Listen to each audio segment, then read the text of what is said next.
Question number 4 देखते हैं exercise 1.1 का, जिसमें आप देख सकते हैं लिखा हुआ है given that HCF of 306 and 657 equal to 9, find the LCM of these numbers.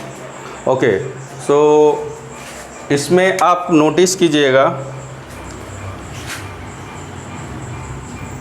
Solution करते समय यहाँ पर ये दोनों नंबर दिया हुआ है। First number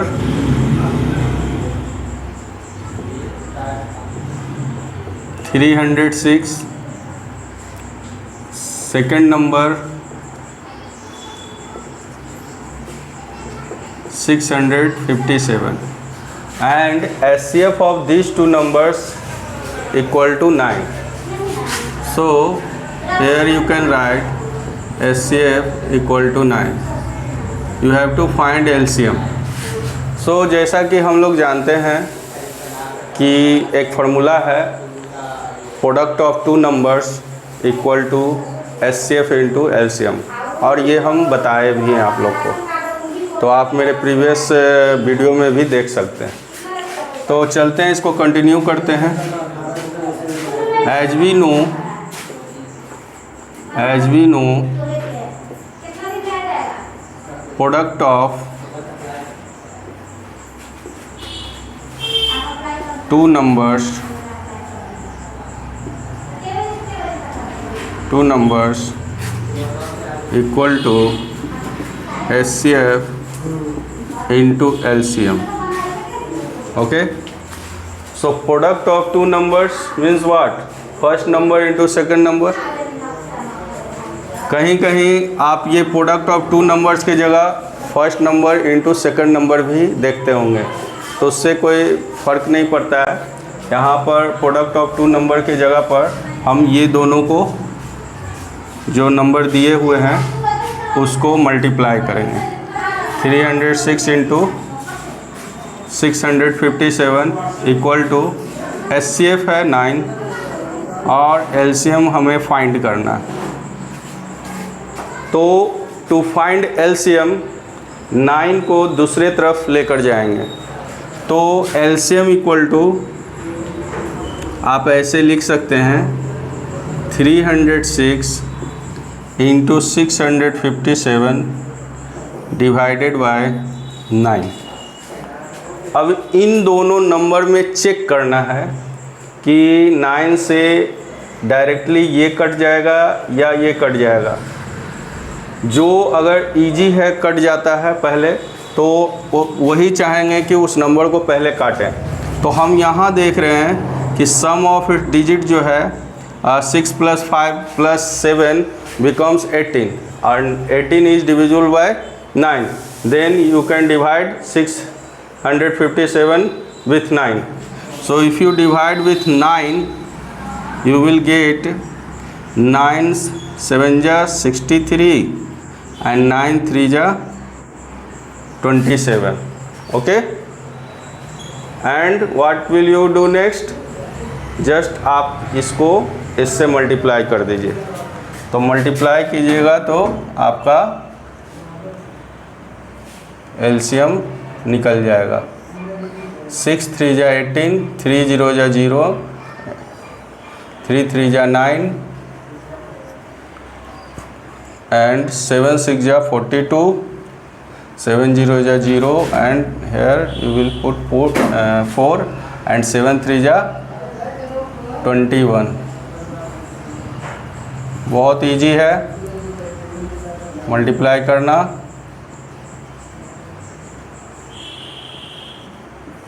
so your answer will be 22,338।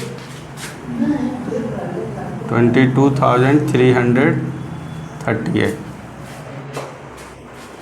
Now you can write, if you want then you write।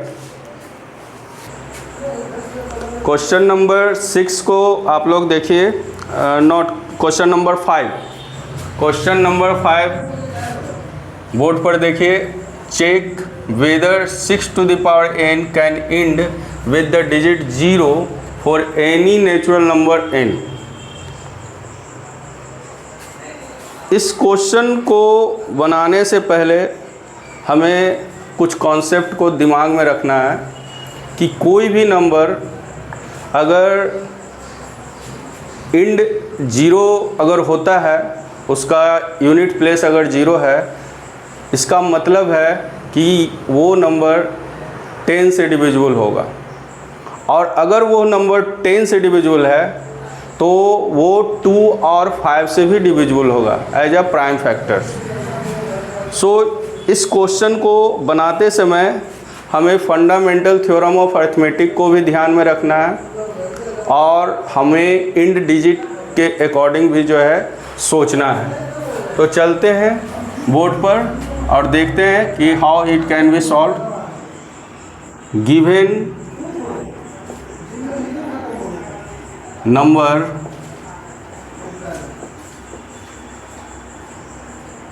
is 6 to the power n।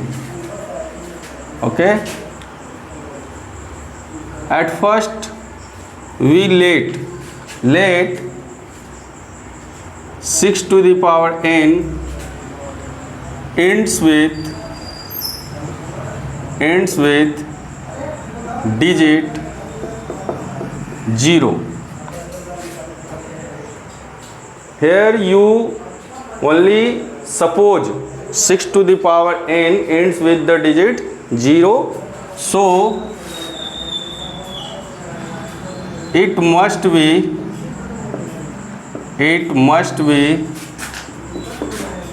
divisible by 10, or you can say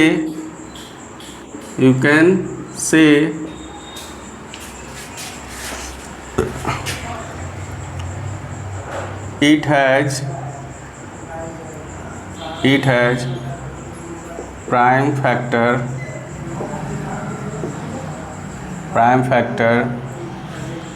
2 and 5 other than 2 and 5, because we know that 10 equal to 2 into 5। okay, so 6 to the power n has prime factor 2 and 5 if we let it ends with the digit 0, but here 6 to the power n, as you see, 6 can be written in the product of prime numbers 2 into 3 to the power n। So in this scenario you just see here only two factors other than 2 and 5। 2 into 3 means यहाँ पर ना तो आपका factor 2 है और ना ही 5 है। इसका मतलब है कि हम जो मान रहे हैं कि इसका जो है अगर डिजिट जो है लास्ट में 0 आएगा, तो इसका मतलब है कि हम गलत सपोज कर रहे हैं, जिसके कारण से जो है यहाँ पर जो है ये हमारा जो है 2 and 5 जो है नहीं आएगा। तो इसमें समझना है कि bye fundamental theorem of arithmetic, fundamental theorem of arithmetic,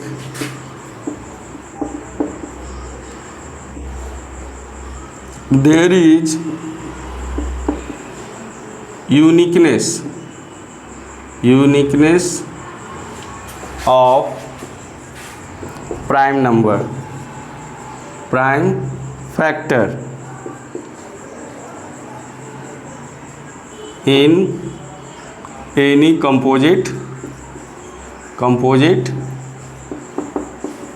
number, but here other factor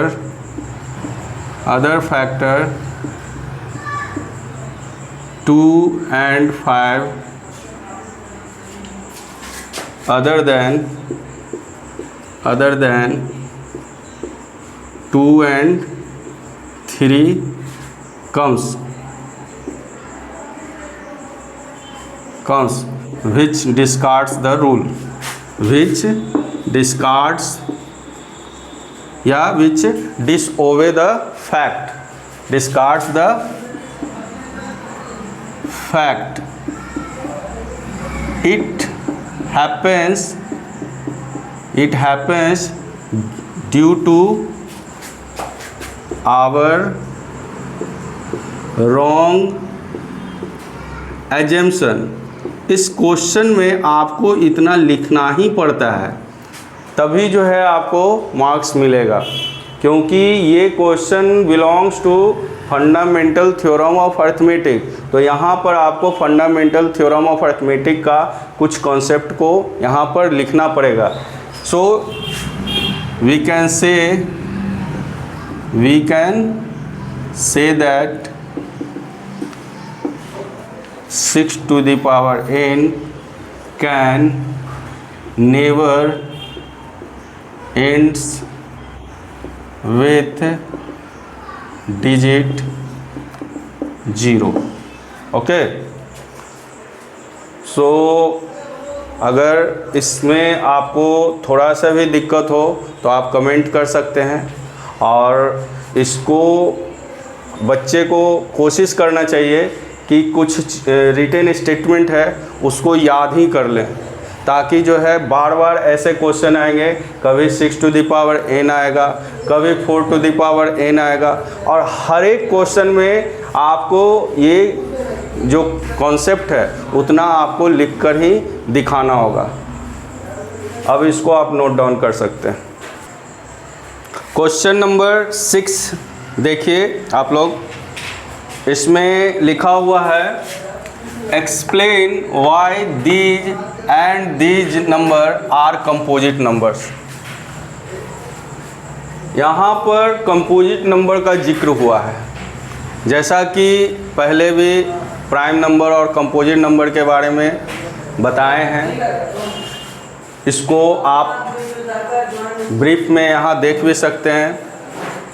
prime number क्या होता है? Prime number has only 2 factors, 1 and itself।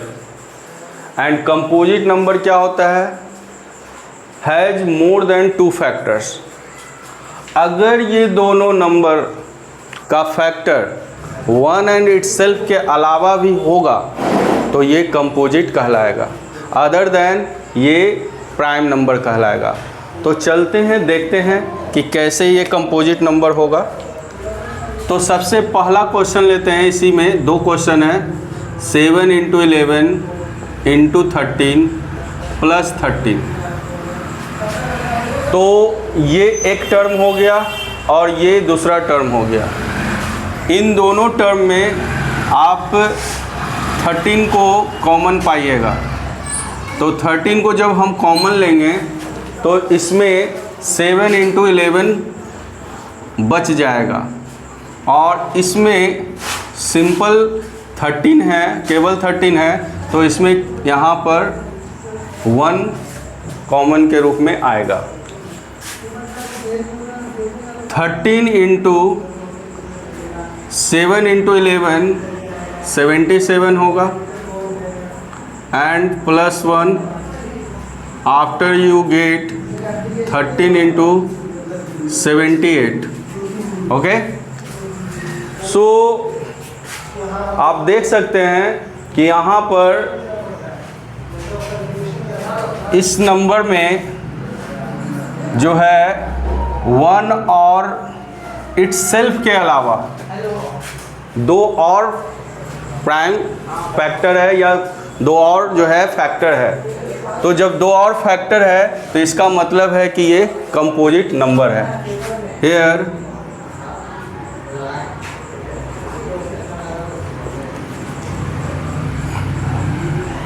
13 × 13 and 78 are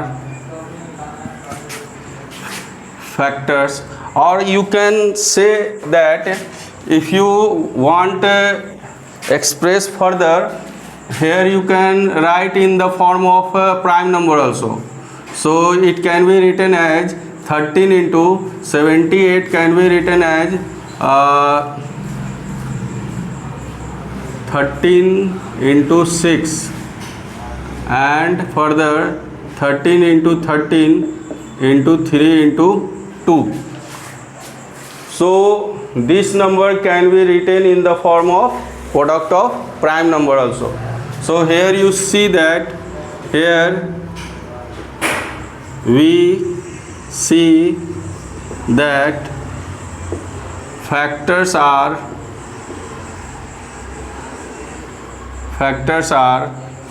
13, 3 and 2 beside 1 and itself.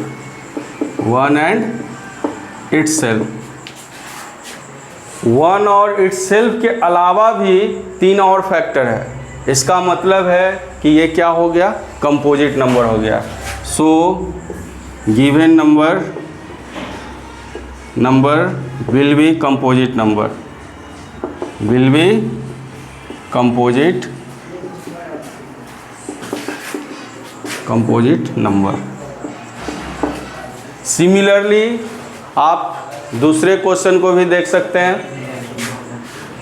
7 into 6 into 5 into 4 into 3 into 2 into 1 plus 5।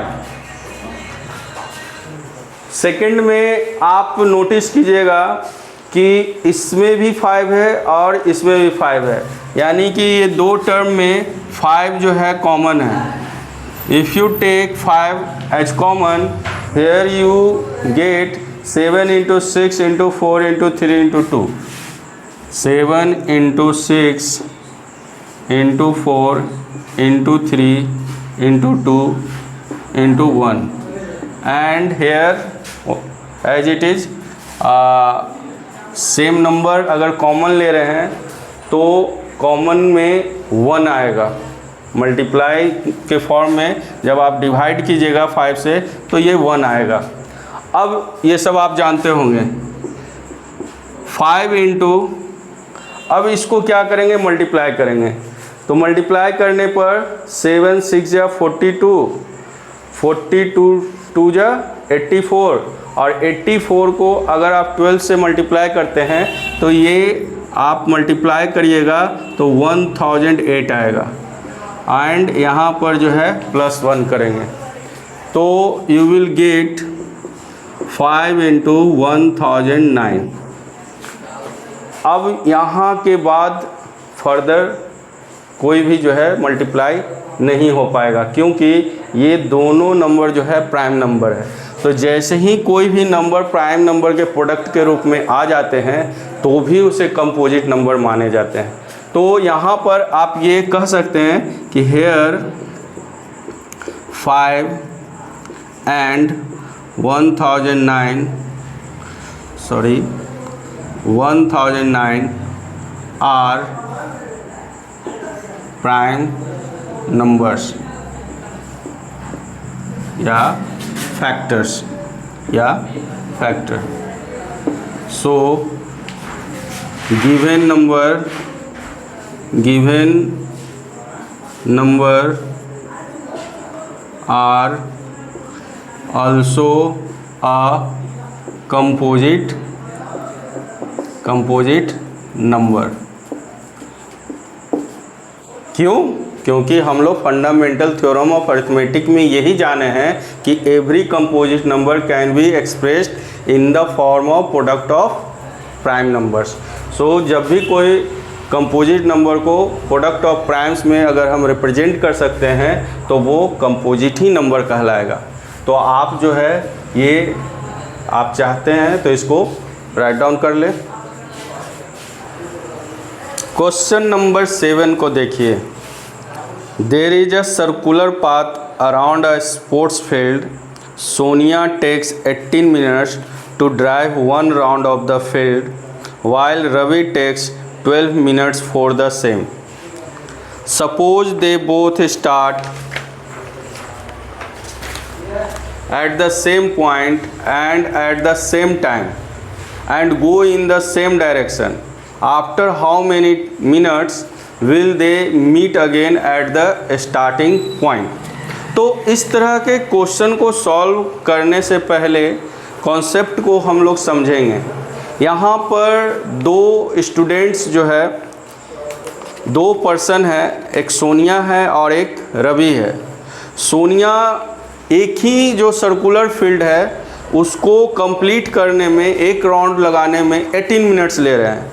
वहीं रवि जो है उसी circle को complete करने में, ये सर्कल है, यहाँ पर सोनिया है और इसी पॉइंट से रवि भी जो है कि एक ही टाइम में, एक ही डायरेक्शन में दोनों जो है चलना शुरू करता है। तो ऑब्वियस सी बात है कि सबसे कम समय रवि ले रहा है, तो रवि जो है कम समय ले रहा है, इसका मतलब है कि रवि फास्ट चल रहा है। किसके रिस्पेक्ट में? सोनिया के रिस्पेक्ट में। तो जब ये ट्रैवल करेगा सर्कल में तो हो सकता है कि ये रवि जो है सोनिया से फिर मीट करेगा, क्योंकि वो तेज़ी से चल रहा है। तो ऐसे क्वेश्चन में जो है हम लोग क्या करते हैं, कोशिश यही रहता है कि ये जो दो नंबर है, इस तरह के क्वेश्चन में या तो एचसीएफ निकाला जाता है या तो एलसीएम निकाला जाता है। तो एचसीएफ और एलसीएम में ध्यान ये देना रहता है कि ये जो क्वेश्चन है उस क्वेश्चन के अकॉर्डिंग हमें ये लगता है कि जब वो सोनिया को जो है कि वो फिर से मीट करेगा तो इसका मतलब है कि ऐसे पोजीशन पर मीट करेगा जहां दोनों जो है क्या होगा कि उसको जो भी डिस्टेंस है वो डिस्टेंस को वो दोनों डिवाइड कर सके। तो जब वैसा नंबर हमको फाइंड करना है जो दिए हुए नंबर से डिविजिबल हो, तो वैसे सिचुएशन में हम लोग एलसीएम ही निकालते हैं। तो इसमें भी सेम चीज़ है। आप देखिए कि दो नंबर है, 12 है और ये मिनट्स में है। 12 मिनट्स ये टेकन बाय रवि, ये रवि के द्वारा किया गया है, और 18 मिनट्स टेकन बाय सोनिया।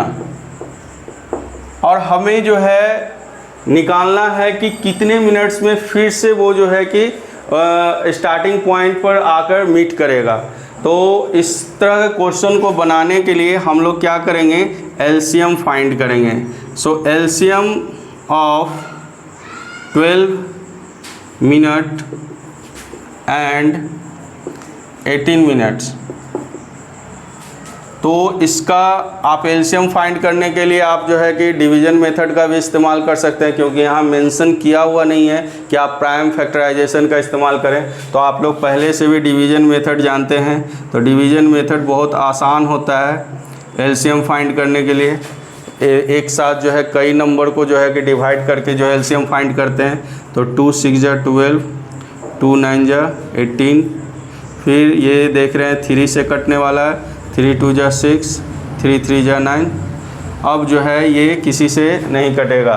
सो आप जो है इसको एलसीएम निकाल सकते हैं यहाँ पर। तो एलसीएम क्या होगा, 2 × 3 × 2 × 3।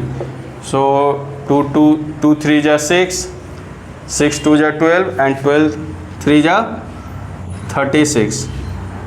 So in 36 minutes they both meet at the starting point. So आप इस तरह के क्वेश्चन जब भी दिखे, चाहे वेल्स का क्वेश्चन आता है कि वेल्स में भी जो है कि अगर मान लिए अलग अलग टाइम में जो है वेल्स जो है कि बजते हैं, तो उसमें भी जो है कि आपको जो है इस तरह का क्वेश्चन पूछ देते हैं कि तीनों जो है बेल्स जो है कि कितने टाइम में जो है फिर से बजेंगे। तो वैसे क्वेश्चन को भी जो है आप एलसीएम निकाल कर ही जो है कि आप हल करेंगे। तो इसको आप चाहें तो इसको जो है कि राइट डाउन कर सकते हैं। तो मेरे प्यारे व्यूअर्स, मेरे प्यारे बच्चों, आपने अब तक जो है कि बहुत सारे वीडियो देखे रिलेटेड टू रियल नंबर, और एक्सरसाइज 1.1 का भी जो है आपने सॉल्यूशन देखा। इसी तरह का अगर आप और भी आगे वीडियो देखना चाहते हैं तो आप हमसे बने रहें, हमें मोटिवेट करें, और कोई भी क्वेरी हो तो आप जो है कमेंट में जाकर आप कमेंट भी कर सकते हैं, और क्वेरी करो को हमेशा देखते रहें, लाइक करें, सब्सक्राइब करें, शेयर करें और बेल आइकन को ज़रूर प्रेस करें। और आगे जो है नेक्स्ट क्लास में एक्सरसाइज 1.2 से रिलेटेड हम कुछ थ्योरी बताएंगे जिसमें प्रूफ ऑफ इरेशनैलिटी आता है, तो उसको सही से समझेंगे। Thank you.